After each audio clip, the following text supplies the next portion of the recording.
Buenos días, vamos a empezar la clase de hoy. Good evening. Recordaremos que estamos en la unidad de pavimentos rígidos.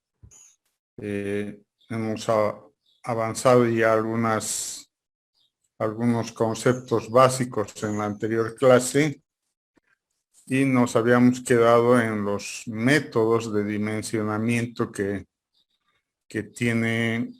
se tiene en pavimentos rígidos. Al igual como lo hicimos en pavimentos flexibles, existen varios métodos en el mundo que se han desarrollado para el dimensionamiento de pavimentos rígidos. Vamos a ver algunos de ellos en este curso, más con la intención de tener los conocimientos académicos de que se han estudiado diversas metodologías, pero aclarando que en nuestro país solo está normado y autorizado el método AASHTO 93 para el dimensionamiento de pavimentos para carreteras. Entonces, pero eso no quiere decir que no tengan que estudiar y conocer algunos otros métodos que tienen otros criterios, algunos de ellos mecanicistas, otros racionales y otros de tipo empírico que han servido y sirven para dimensionar los pavimentos rígidos. Vamos a empezar ahora con el método AASHTO, que es el más importante porque es el método que está normado en nuestro país y por lo tanto sí tenemos que conocer cómo se dimensiona un pavimento rígido por el método AASHTO para aplicarlo en la vida profesional. Hemos dicho que el método empírico del diseño desarrollado por la AASHTO a partir de los resultados de la AASHTO Road Tests llevado a cabo en Ottawa, Illinois, en los Estados Unidos, que se ha empezado a desarrollar desde 1958 hasta 1960, instalando la planta experimental en plataforma, y luego a partir de ese año de 1960, paralelamente a los pavimentos flexibles, se han investigado pavimentos rígidos. Entonces, en forma paralela, el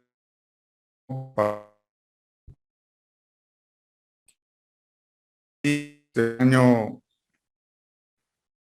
de 1961, cada 5 años aproximadamente, salían informes de este programa de la AASHTO con metodologías que estaban todavía en investigación, pero querían que se haga la prueba en los diferentes países. Se ha hecho eso, todas las revisiones cada 5 años se han hecho hasta el año 93, donde se tiene la última versión para pavimentos flexibles y para pavimentos rígidos para el diseño de pavimentos.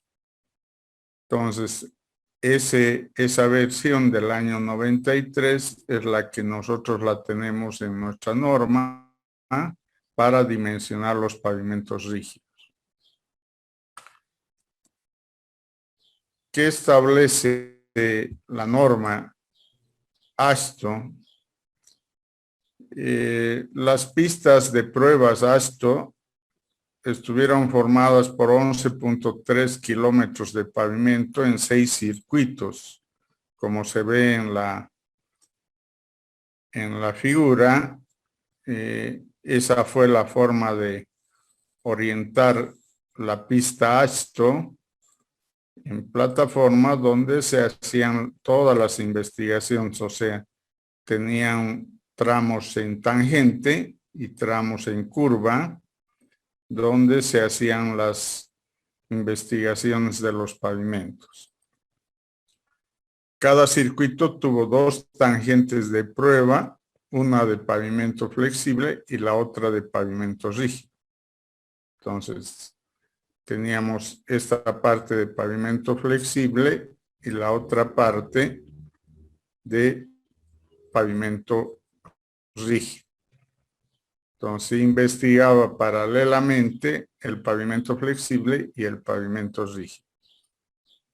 Se probaron 836 secciones de pavimento con distintas combinaciones de espesor de capa superficial, base y subbase. Es decir, se hicieron mucha investigación desde los años 60 hasta el año 93, donde se termina la última versión. Y después ya se empieza a investigar sobre otra alternativa, que es la de métodos empírico-mecanicistas, hecha por la ASTO, ¿no? Entonces, estas plataformas que eran en dimensiones reales y con los materiales que realmente se iban a utilizar para el pavimento y en los procesos constructivos normados para hacer el pavimento rígido. Se llega finalmente al año 93 a esta ecuación matemática que es la última ecuación de la ASTO, y después de esta ya no se modificó y se consideró que es el último desarrollo de la ecuación de diseño de pavimentos rígidos. Entonces, esta ecuación tiene diferentes parámetros. Fundamentalmente empezamos por el parámetro W18, que ya lo explicamos en el anterior tipo de pavimento, en el flexible. El W18 es los ejes equivalentes de los vehículos que van a circular por la carretera durante su vida útil en pesos de 18,000 libras o 8,2 toneladas. Entonces, este es un valor que debemos proyectar a la vida útil y pensar que para esa vida útil estamos haciendo un pavimento rígido.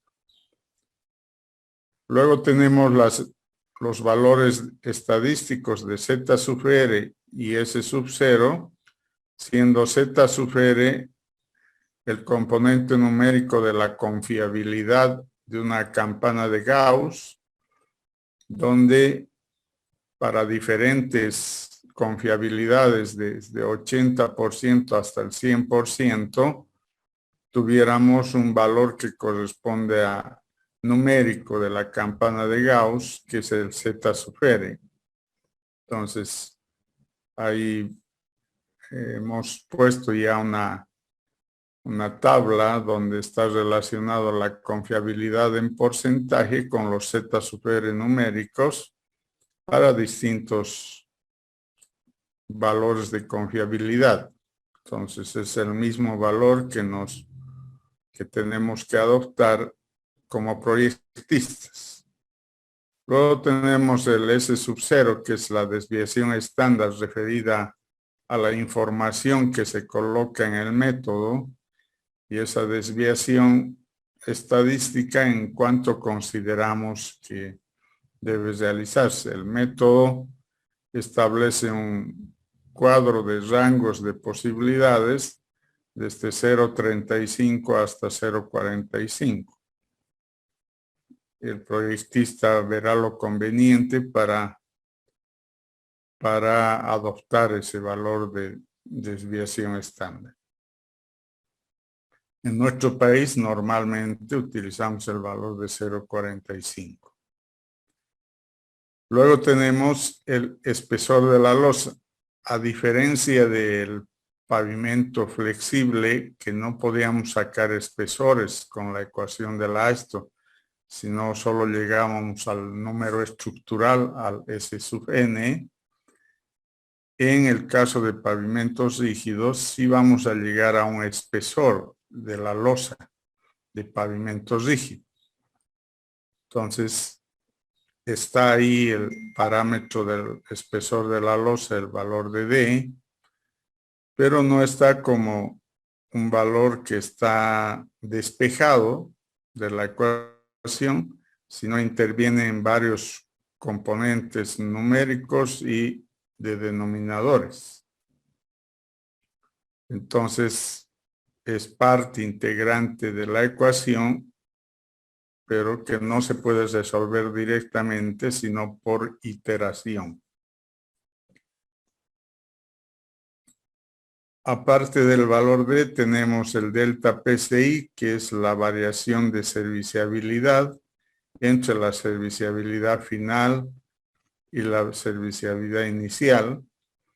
Se considera para la serviciabilidad inicial el valor de 4.5, según la AESTO, y como serviciabilidad final, ahí tenemos un rango desde 1.5 hasta 2.5.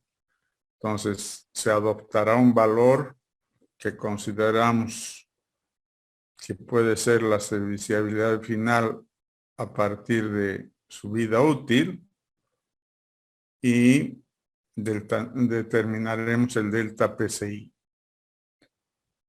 Luego tenemos como otro parámetro el P sub F, que es la serviciabilidad final, que es la que tenemos que adoptar,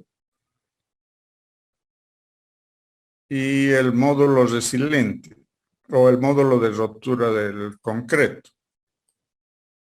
El módulo de rotura del concreto es un valor que está en función de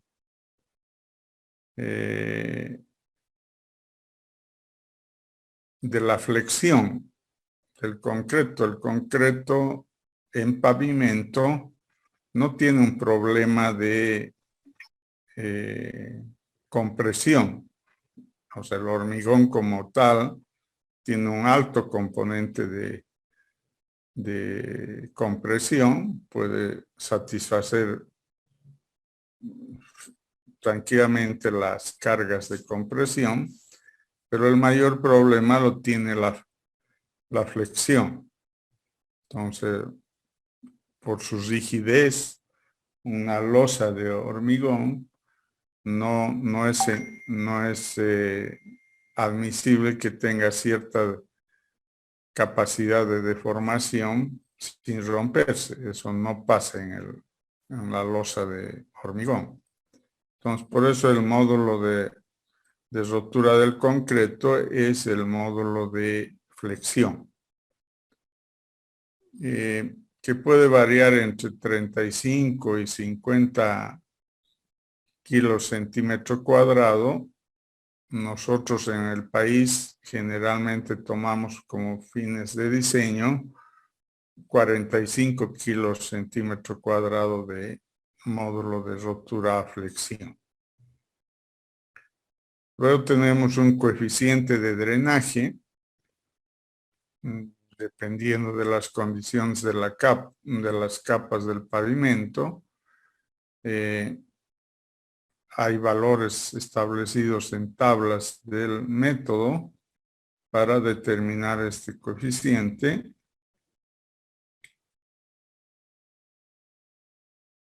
luego tenemos en la ecuación el módulo de elasticidad del concreto. Es un valor que se saca en función a la resistencia del concreto a los 28 días a compresión. Hay varias ecuaciones. La ACI ha determinado una ecuación, la Unión Europea determinó otra ecuación, los institutos de cada país han determinado sus ecuaciones. Entonces tenemos ecuaciones para determinar este módulo de elasticidad del concreto.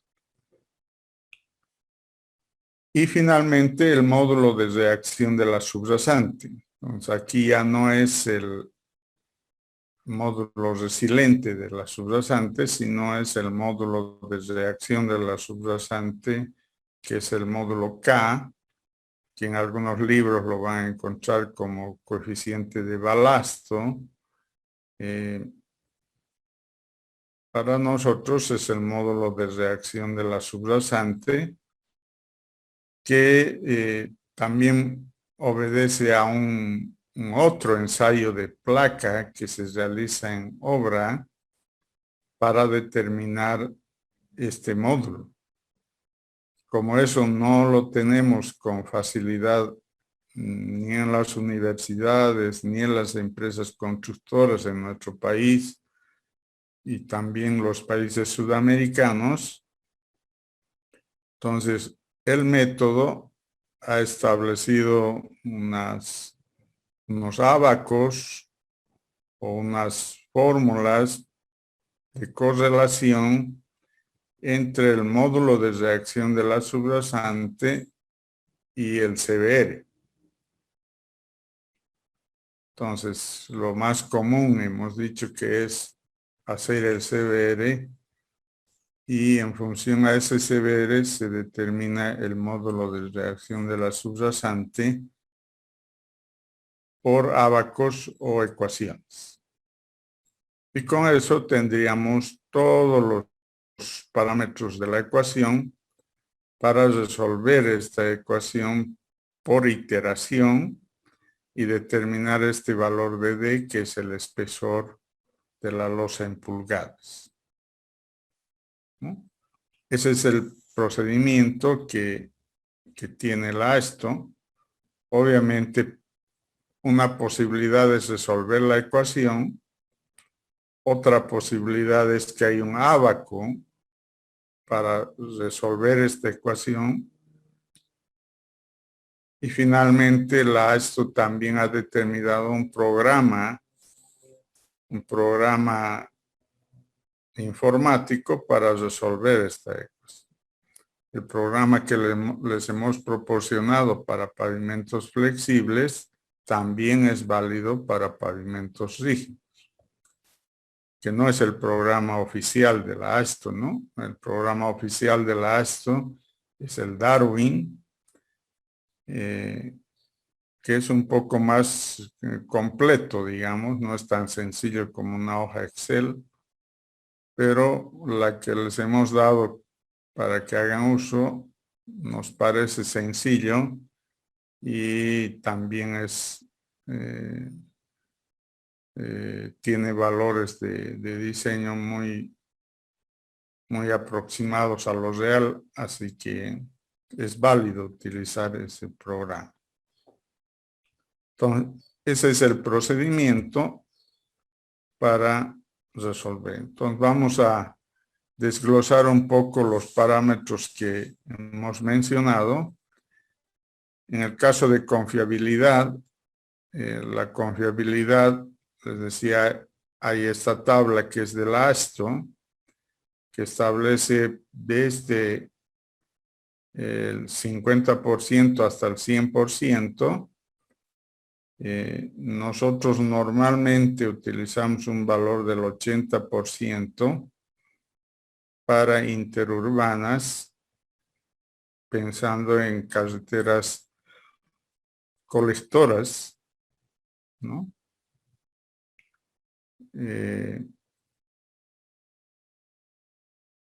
o carreteras importantes.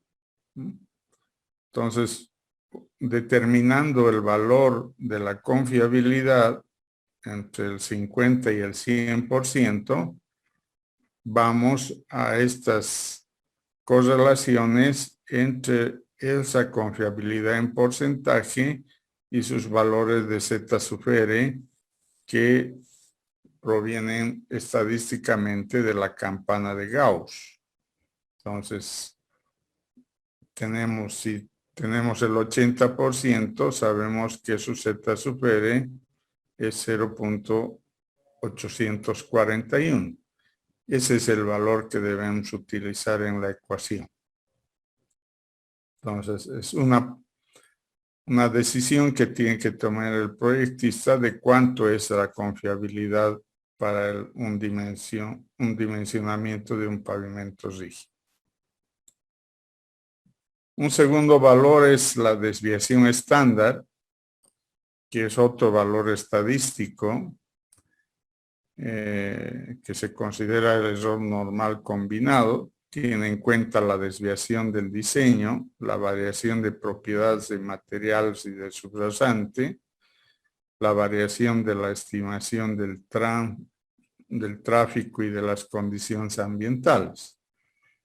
Entonces, para pavimentos rígidos nos dan entre 0.30 y 0.40. En construcciones nuevas nos recomiendan 0.35 y en sobrecapas, que es una rehabilitación de un pavimento, nos recomiendan 0.40. Bajo esas condiciones, el proyectista tiene que tomar la decisión del S sub 0.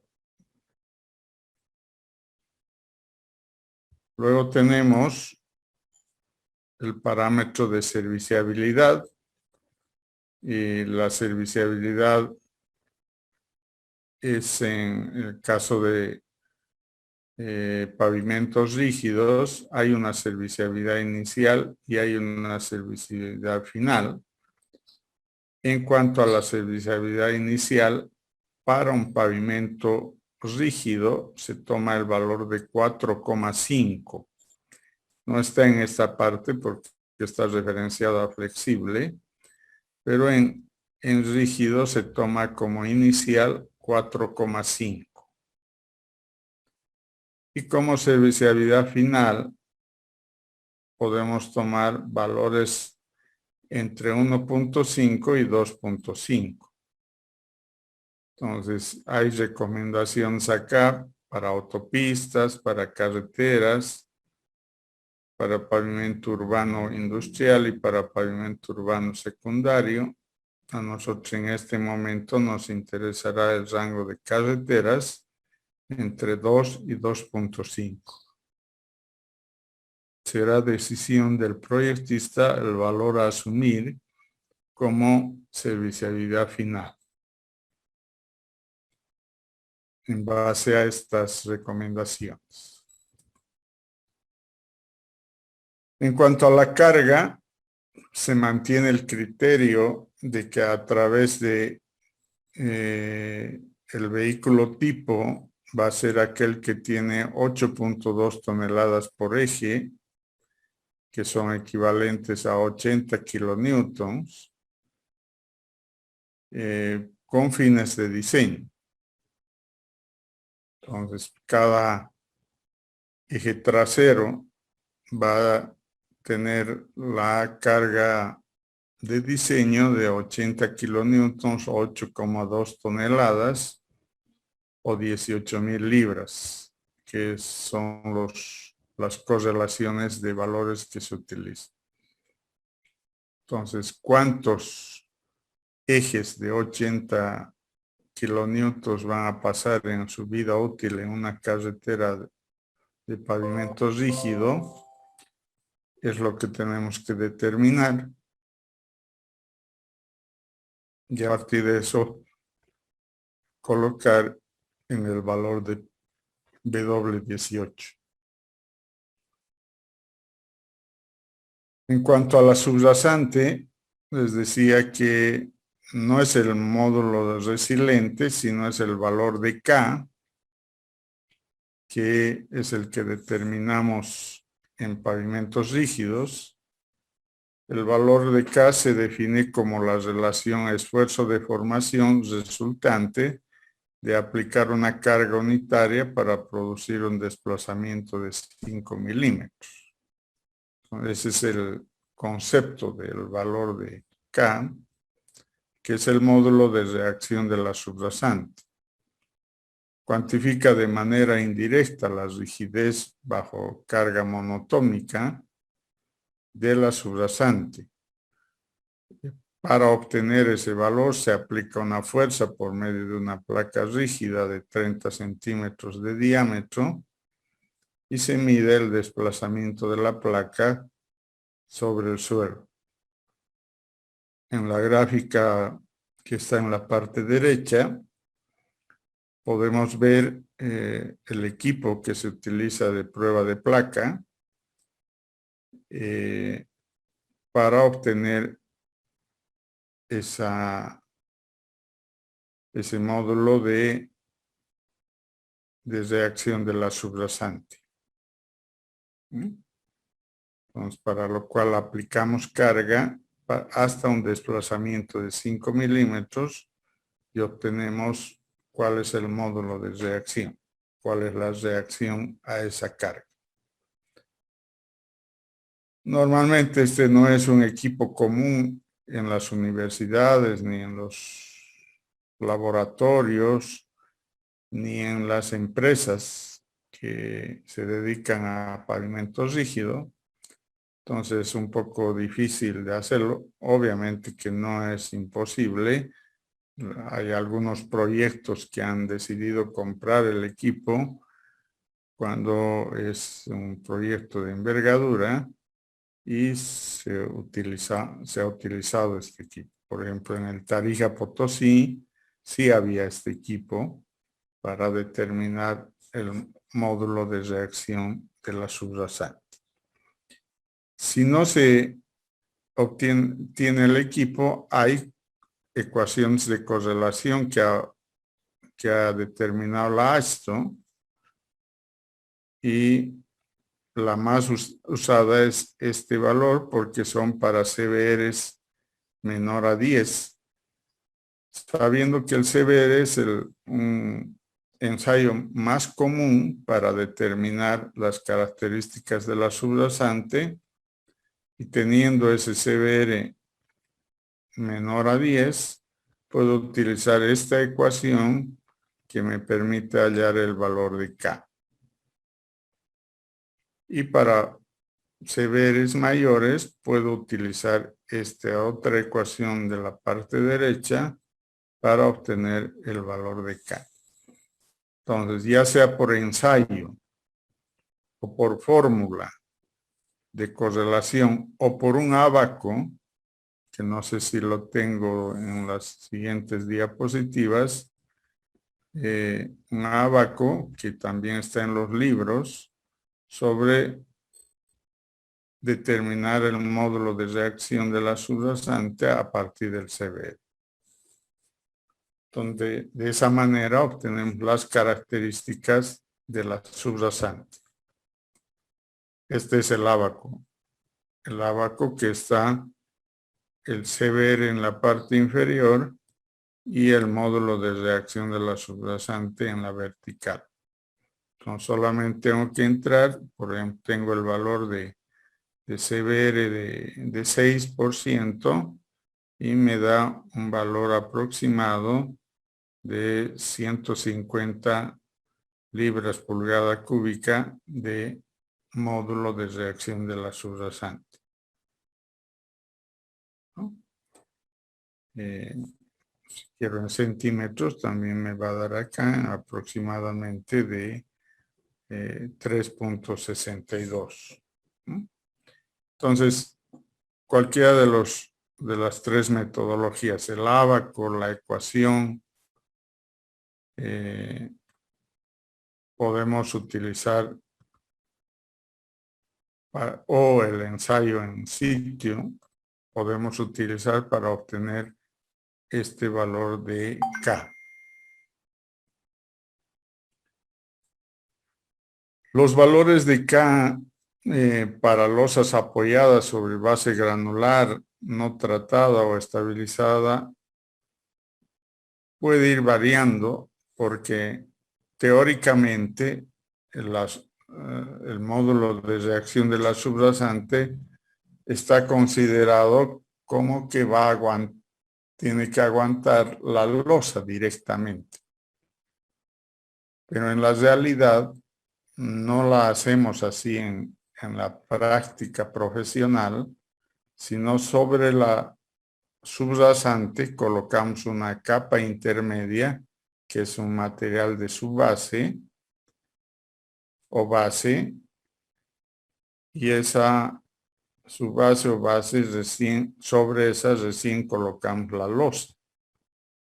Entonces aquí nos dan algunas consideraciones cuando ponemos esas capas granulares de 10 centímetros, 15, 22, 5, 30, cómo hace variar el valor de K, que va variando en función a esas condiciones, ¿no?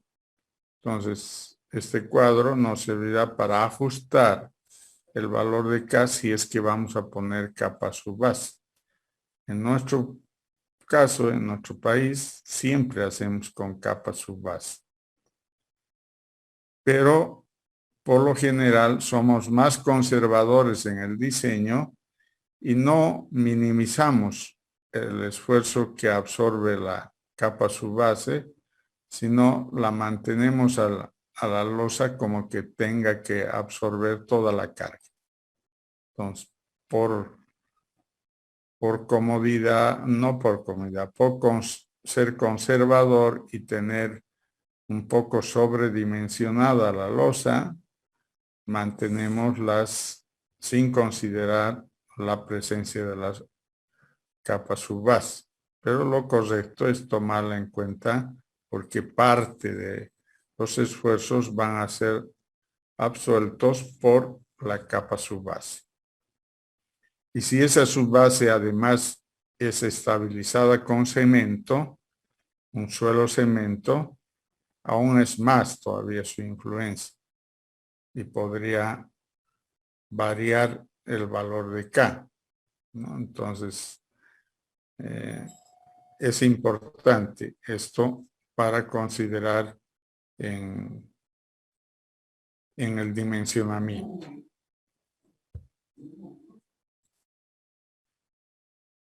El módulo de elasticidad es otro parámetro. Es un parámetro que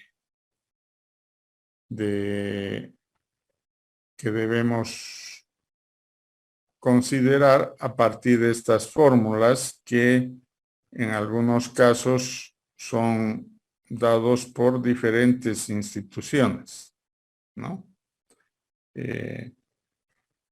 Esta que da la ASTO es a partir del agregado y su origen y las diferentes fórmulas de módulo de elasticidad en función de la resistencia a compresión, que es el FC', ¿no?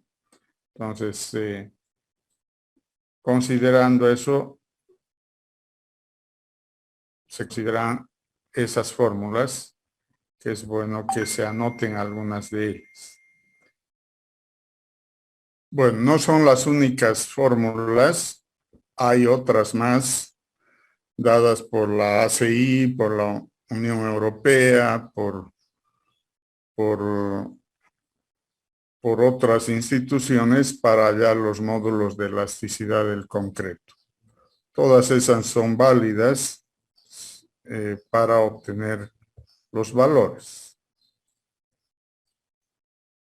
El coeficiente de drenaje que hemos puesto como C sub D es unas características de drenaje que va a tener el pavimento rígido, el porcentaje del tiempo de la estructura del pavimento estar expuesta a grados de humedad próxima a la saturación, Cuando son menores al 1%, si es de 1 a 5%, de 5 a 25 o más de 25% de humedad.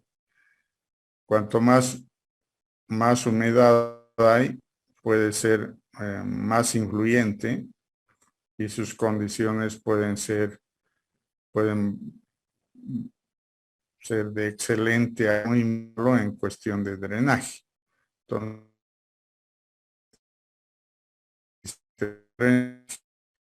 por general en nuestro país, para no ir ni muy a lo excelente ni muy a lo muy malo, consideramos parámetros regulares, ¿no? Y en condiciones de saturación intermedias también, que van entre 1 y 1,10. ¿No? Entonces, aquí están los valores más usados en nuestro país. Otro de los coeficientes que tiene el método ASTO es el coeficiente de transferencia de carga. Es un parámetro adimensional que tiene en cuenta la capacidad que tienen los pasadores de transferir y distribuir las cargas en la zona más propensa a fallar, es decir, de transferir la carga de losa a losa. Entonces, una forma de transferencia es a través de las juntas, donde se pone pasadores y pasajuntas, y esos pasadores pueden dar una cierta condición, ¿no?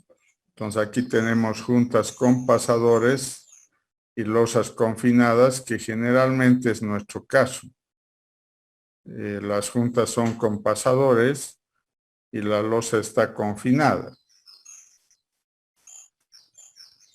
Aunque si es que tenemos una acera o un cordón de contención de la losa, ¿no? Si no hay, la losa es libre, entonces no es confinada, entonces estamos en este caso de losa no confinada, pero también con pasadores. Entonces en ese caso el coeficiente es 3.2. La junta sin pasadores, ni en losa confinada ni en no confinada, no es común en lo nuestro, porque si hacemos juntas, las hacemos con pasadores, ¿no? Pero podría hacerse sin pasadores. No es común en nuestro país, pero podría ser. Entonces, por ejemplo, esta es una sección y aquí está una losa a un lado y otra losa a otro lado. Hay una junta y en esa junta se pone un pasador que es un acero, y ese acero es el que nos permite hacer la transferencia de carga de losa a losa.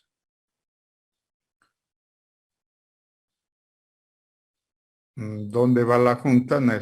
Generalmente a H medios está el pasador, y hay un cierre de la junta en un valor de P que es entre 1/3 y 1/5 del espesor de la losa.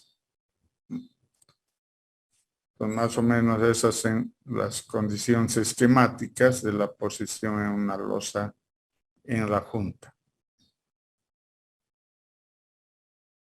Estas juntas son modeladas tanto longitudinalmente como transversalmente. Entonces hay juntas longitudinales y hay juntas transversales, y en ambas hay pasadores y pasajuntas, que son los aceros que están aquí distribuidos para hacer transferencia de losa a losa, y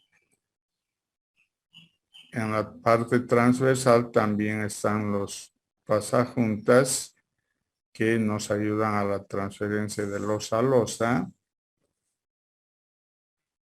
y para evitar un mejor comportamiento entre las losas ante las cargas.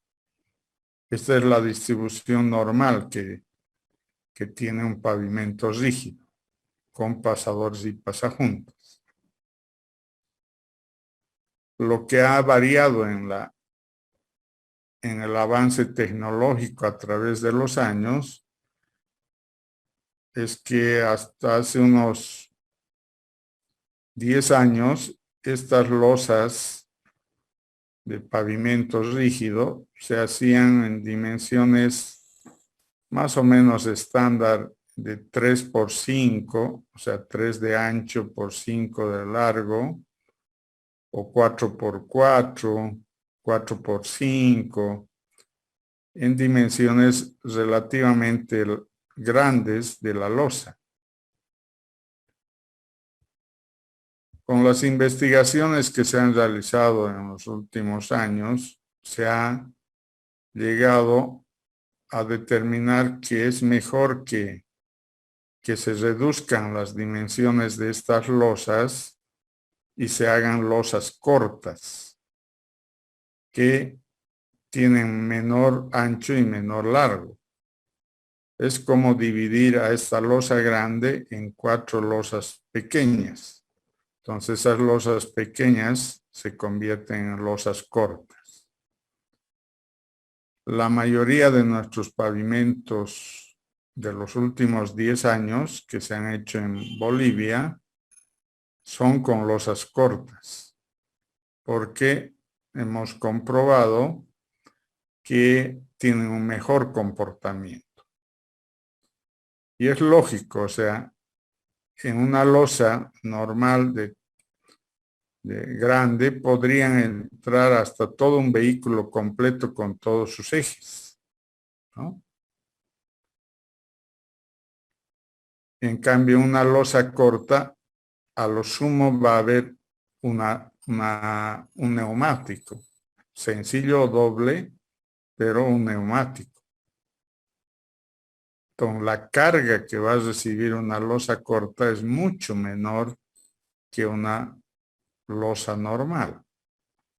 Entonces, bajo ese concepto tan simple, es que se ha masificado en todos los países la utilización en el diseño de losas cortas. Ahora, ¿cuál es la desventaja de las losas cortas? Es el costo, pues, ¿no? Porque si lo convierto en 4 losas, una losa normal, hago aparecer más juntas longitudinales y más juntas transversales, y por lo tanto más pasadores y más pasajuntas. Entonces hay un mayor costo de los aceros, un mayor trabajo en el trabajo de campo para armar las losas cortas, pero el beneficio es importante porque son capaces de resistir en mejor forma las cargas de tráfico. Entonces, esta es una modulación que es común y corriente que puede apropiarse a las losas cortas. Para esas juntas,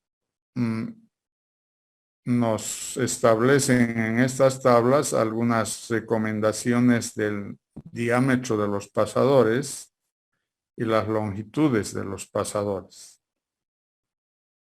También hay ecuaciones para eso, pero hay recomendaciones de si el espesor de la losa es de estas dimensiones, entonces recomienda estos diámetros de pasador y estas longitudes de pasador.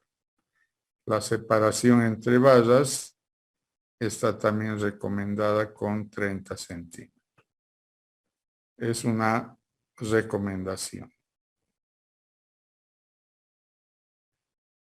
En el caso de de las barras longitudinales hay para 3/8, para media y para 5/8, que son las que más se usan, las separaciones y las longitudes de las barras, dependiendo de las condiciones del límite de fluencia.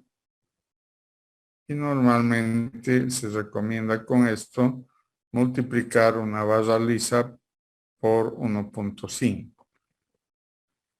Entonces, son recomendaciones, no son exactamente los valores que hay que tomar, porque también tenemos ecuaciones.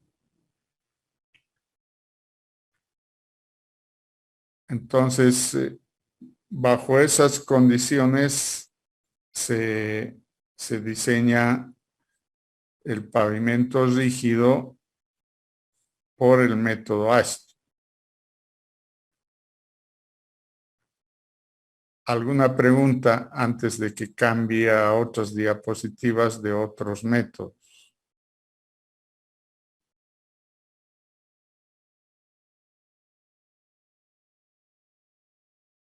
Pues no les he mostrado aquí el ábaco. Les voy a mostrar en diapositivas más adelante el ábaco que se utiliza para el método ASTO. Solo hemos hablado de la ecuación y no he mostrado el ábaco, pero sí hay un ábaco y sí también hay un programa. El programa que les he dado para pavimento flexible, ese también sirve para pavimento rígido.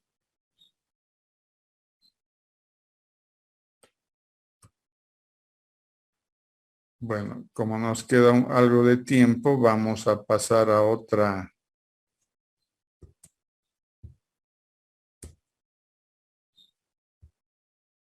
método. O antes de ir a otro método, tal vez convenga hacer un ejemplo, simplemente ejemplo, no ejercicio todavía, sino mostrarles un ejemplo de cómo se calcula con el método ASTO. Entonces aquí en este ejemplo es para una autopista interurbana de primera importancia. Nos dan como ejes equivalentes 8 millones de ejes equivalentes. Nos dicen que la subrasante es un suelo arcilloso de CBR del 7%. Los días de promedio que llueve en el año son 107. La calidad de drenaje es regular. La losa es confinada lateralmente. El ancho de carril es de 3.35 y el módulo de elasticidad del concreto es 4 millones PSI. Entonces, con esos valores tenemos que determinar primero los parámetros estadísticos. El de confiabilidad lo elegimos entre 80 y 100 y elegimos un valor medio, 90, y para 90 es el Z sub R es 1.282. Entonces, el S sub 0 para pavimento rígido está entre 0.30 y 0.40. Elegimos 0.35 como construcción nueva. Y la serviciabilidad final la consideramos como una calle colectora de 2.5 y una serviciabilidad inicial de 4.5.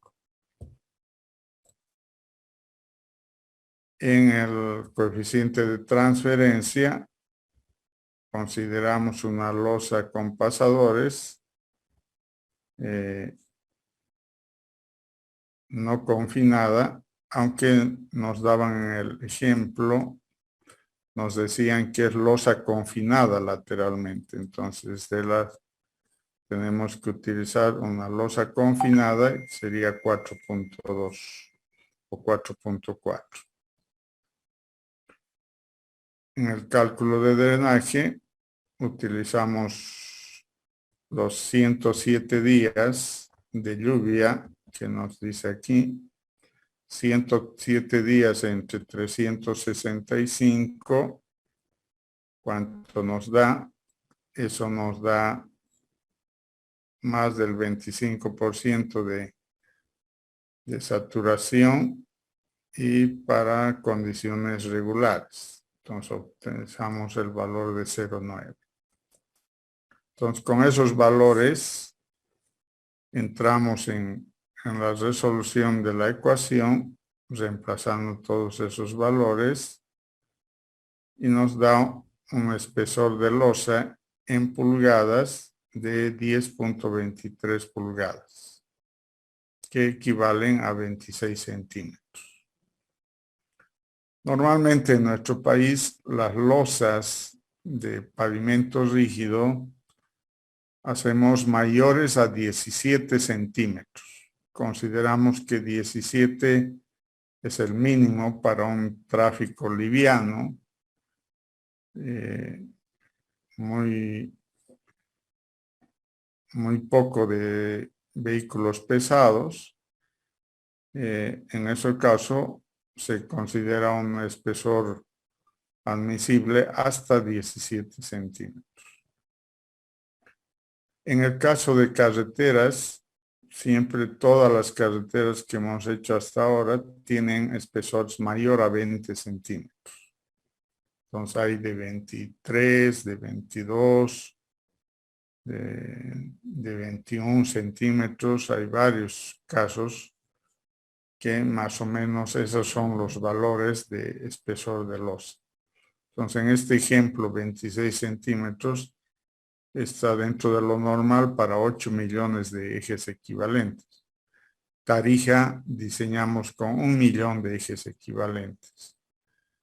Y la máxima que hemos diseñado en carreteras en Bolivia es La Paz Oruro, que tiene 17 millones de ejes equivalentes. Entonces, dependerá mucho de eso para el espesor de la losa, ¿no? Aquí está el ábaco, ¿no? Este es el ábaco que les muestro. Este es el ábaco de pavimento rígido que tiene dos partes, ¿no? Tiene una parte donde debemos entrar con el módulo de elasticidad del hormigón, el módulo de reacción de rotura del hormigón a flexión, y encontramos este punto, unimos con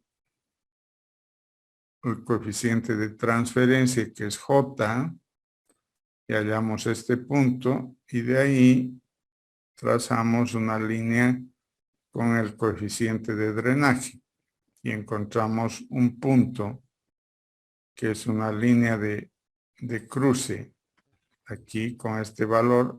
Aproximadamente en este valor encontramos un valor de 75. Con ese valor entramos al otro ábaco.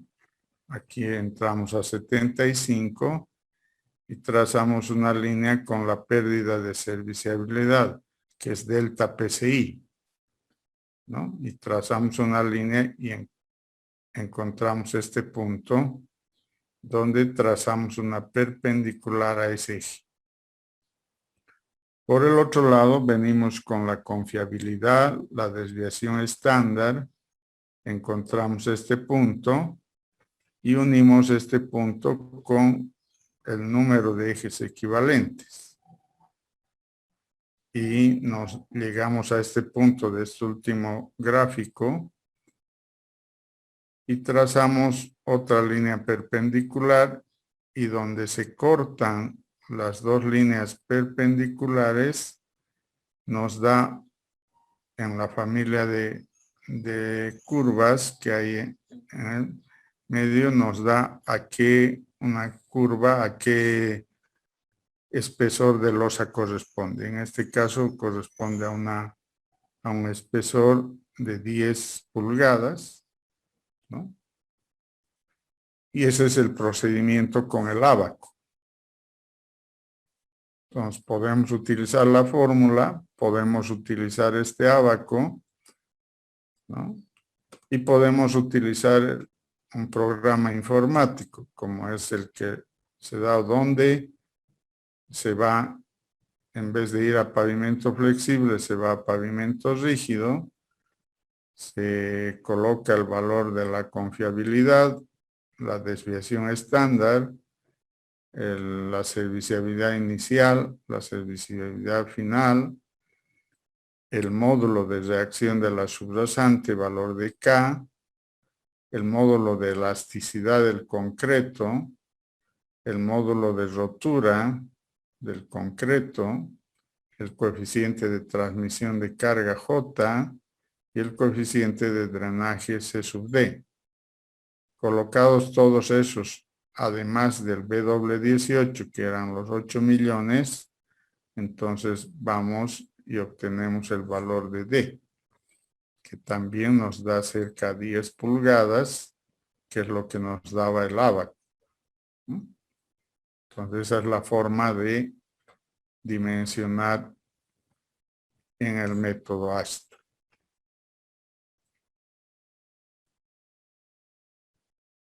Este ejercicio lo vamos a dejar para el sábado y vamos ahora a ver qué otros métodos existen con diferentes criterios. El dimensionamiento de los pavimentos rígidos es la determinación de los espesores de la losa de hormigón a partir de una serie de parámetros definidos por cada método de diseño, existiendo varios métodos con diferentes criterios. Entonces, el método empírico es el método ASTO 93, que ya acabamos de ver, pero después aparecen varios métodos mecanicistas. Westergaard, Kelly, Piquet, son líneas de investigación que han hecho con el método mecanicista. Y luego la ASTO ha empezado a estudiar con la Sharp a partir del año 2002, métodos empírico-mecanicistas. Los ha llamado así, hasta sacar el método ASTO 2015, que está vigente en los Estados Unidos para el cálculo de pavimentos flexibles y rígidos, que es el método empírico-mecanicista. Nosotros todavía no hemos entrado a este método en nuestro país y en realidad ningún país de Sudamérica. Todos seguimos con el ASTO 93. No hemos podido entrar porque les expliqué que no tenemos la capacidad de tener información de tráfico e información climatológica en tiempo real, que dificulta utilizar el método. Se están haciendo estudios e investigaciones en cada país para apropiar a nuestras condiciones el ASTO 2015. Entonces, nosotros acá en Tarija, con 4 de sus compañeros, hemos podido hacer proyectos de grado donde se ha investigado la utilización del ASTO 2015 para el dimensionamiento de pavimentos flexibles y rígidos. Entonces, a nivel investigativo sí hemos visto, pero hemos demostrado que existe la dificultad de no tener datos en tiempo real para poner al dimensionamiento. Pero ahí están los métodos empírico-mecanistas que no tienen el criterio de definir espesor de losa. Tienen el criterio de definir cómo se comporta una losa a través del tiempo de vida útil, que es el desempeño de la losa. Entonces, el método ejerce fíjese, curvas de desempeño a partir de la adopción de un espesor. Entonces, no es un método que dimensiona espesores de losa. Es diferente el criterio. Tal vez lo veamos muy simplemente, pero tampoco es la idea enseñarles porque todavía no está vigente. Y los métodos racionales, que fueron en realidad los primeros métodos para pavimentos rígidos, que no se lograron utilizar en todas partes del mundo porque era difícil su resolución matemática. Había que resolver sistemas de ecuaciones muy grandes o ecuaciones de diferencias finitas o elementos finitos complicados que al no tener la informática a la mano se hacían muy morosos en su cálculo y por eso dejó de utilizarse un buen tiempo y prevaleció la utilización de los métodos empíricos. Pero en estos últimos años, estos mismos métodos racionales, que están basados en el criterio de esfuerzo de formación, con las mismas ecuaciones de diferencias finitas, de elementos finitos, sí se pueden resolver más fácilmente con ayuda de la informática. Entonces, sí se han hecho programas.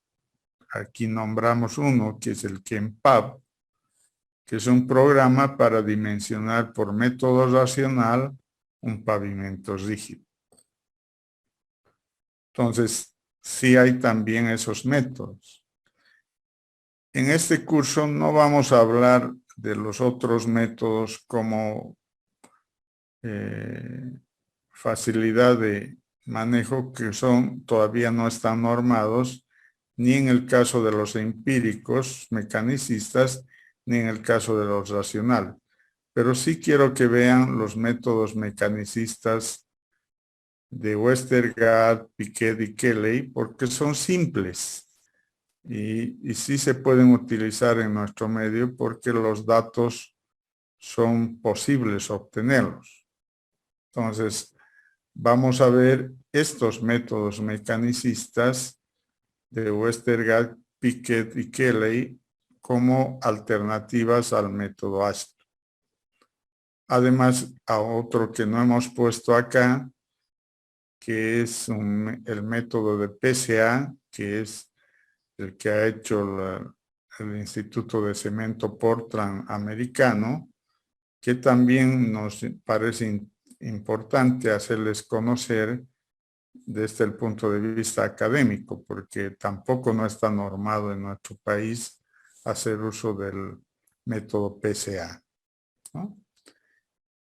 Entonces, veremos el método Westergaard más para esta clase y ahí vamos a concluir y vamos a dejar los otros métodos para la siguiente clase. El método Westergaard, el concepto bajo el cual se planteó los primeros análisis para el dimensionamiento de pavimentos rígidos, está basado en que el pavimento sea una estructura capaz de resistir ciertas cargas y en el punto crítico del mismo lo constituía la esquina, ¿no? Se hacía el análisis en tener a la carga en el eje de la losa, en un borde de la losa y en una esquina de la losa.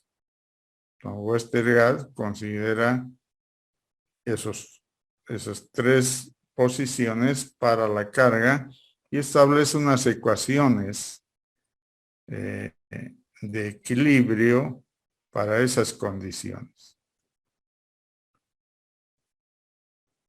Este es el que se considera el más crítico, o sea, en la posición del esfuerzo en la esquina, la que genera la debilidad de la losa y la fisuración. Entonces, para estas condiciones, el momento flector de esta carga P que hay en la esquina es P por X, siendo X el brazo, y debe ser contrarrestado con el momento resistente, que es el esfuerzo por la inercia sobre el valor de C. De estas ecuaciones sale la primera ecuación para dimensionamiento de la losa, sabiendo que el momento de inercia es de una losa, es su base por la altura al cubo sobre 12, igualando nos va a dar que H es igual a 3 por P sobre S, siendo P la carga y S el esfuerzo al concreto de flexión. Entonces, esta es la primera ecuación racional que sale en Westergaard desde el punto de vista mecanicista, donde solo interviene la carga y el esfuerzo del concreto. Y tiene que satisfacer una altura para ese equilibrio. Como verán en esta ecuación, no están los otros parámetros que ha intervenido en la ASTO, los ejes equivalentes, el coeficiente de drenaje, la transferencia de carga, el valor de K de la subrasante, no existe nada de eso, ¿no? Entonces, es una ecuación sencilla que ha permitido dimensionar las losas y todavía puede permitirla porque tiene su sustento claro, teórico, para utilizar esta ecuación. Cuando ha ido avanzando la investigación de Westergaard, ha llegado a otras ecuaciones más complejas, utilizando más parámetros. Entonces, de esta ecuación inicial, que era, si despejáramos de acá el valor de S, nos daría que es H al cuadrado sobre 3 veces P, ¿no? Entonces, si teníamos S 3P sobre H al cuadrado, y aquí aparecían otros indicadores más que no los había utilizado Westergaard al principio, que intervenían el área de contacto entre la llanta y el pavimento, aparecía el radio de rigidez relativa, y en ese radio de rigidez relativa aparecían otros parámetros como el módulo de elasticidad del concreto, el coeficiente de Poisson, la reacción el módulo de reacción de la subrasante. Entonces aparecían ya más parámetros que se aproximan a lo que ha hecho la ASTO con el método Westergaard. Y esta es la ecuación que nos permite calcular el espesor de la losa, que sería H, pero que no es tampoco una ecuación directa, porque hay H acá en la ecuación y hay H en la ecuación del radio de rigidez relativa. Entonces tiene que hacer una iteración para encontrar el valor de L.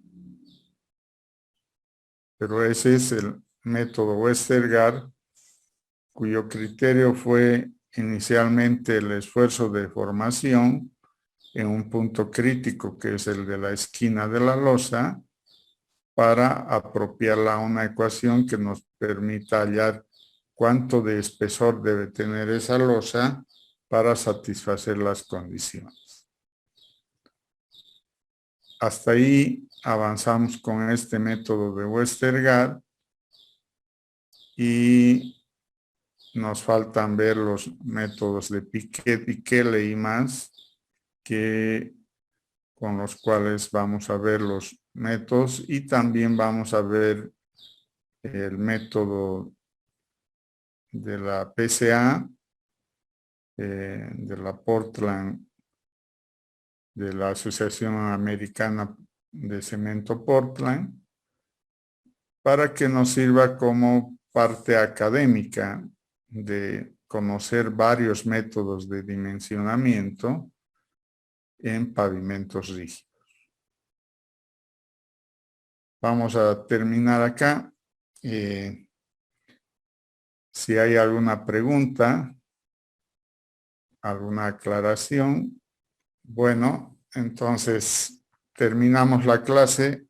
Agradezco la presencia de todos los que se han conectado y nos volvemos a conectar el día sábado. Hasta luego a todos.